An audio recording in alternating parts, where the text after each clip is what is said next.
আজকের আমার এই থালিটা লাঞ্চ থালি ভীষণ সাধারণ, এত সাধারণ যে পুরোপুরি ভেজ থালি। এই ভিডিওটা পুরোটাই মঙ্গলবার দিনকার। গতকাল নিরামিষ থালি বানিয়েছিলাম, সেই ভিডিওটাই তোমাদের সাথে শেয়ার করছি। যেটাতে মেন ছিল কাঁচকলার কোপ্তা।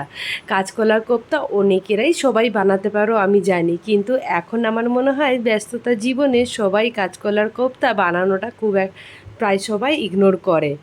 আমি তো যে প্রসেসে বানাই সেই প্রসেসটাই তোমাদের সাথে শেয়ার করছি। তোমরাও কি সেম প্রসেসে বানাও? তাহলে কিন্তু কমেন্ট করে জানাতে ভুলবে না। ভালো করে তো দেখলে আলু আর কাঁচা কলাটাকে নুন হলুদ দিয়ে সিদ্ধ করে নিয়েছিলাম। বড়াগুলোকে বানিয়ে মাঝখানে একটা করে কিশমিশ ঢুকিয়ে দিচ্ছি, যাতে বেশ সুন্দর বাইট করার সময় মুখে কিশমিশগুলো পড়ে। প্রত্যেকটা বড়া বানিয়ে রেখে দেবো, তারপরে কিন্তু তেলে ভাজবো। আচ্ছা, তোমরা নিরামিষের দিন কি এইরকমই পদ রান্না করতে খেতে ভালোবাসো, না আরও সিম্পল রান্না করো? কমেন্ট করে কিন্তু অবশ্যই জানিও। আর ভালো লাগলে কিন্তু লাইক করতে একদমই ভুলবে না।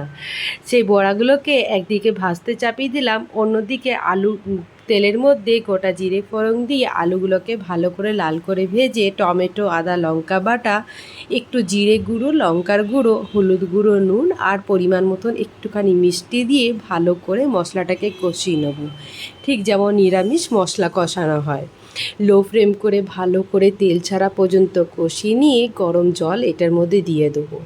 তারপরে ঢাকা দিয়ে দেবো, আলুটা সিদ্ধ হোক। অন্যদিকে বানাবো বিটরুটের রায়তা। তোমরা কে কে বিটরুটের রায়তা খেয়েছো অবশ্যই জানিও তো।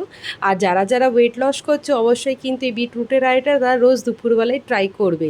এটা কিন্তু ওয়েট লসের জন্য খুব উপকার।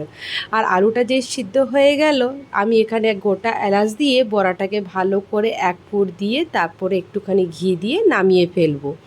বিটরুটটাকে হালকা আমি প্রেসারে একটু সিদ্ধ করে নিয়েছিলাম, তারপরে গ্রেট করে টক দই দিয়ে দিয়েছি আর কারি পাতা, সর্ষের ফোড়ন, বিট নুন দিয়ে ভালো করে মাখিয়ে নেবো।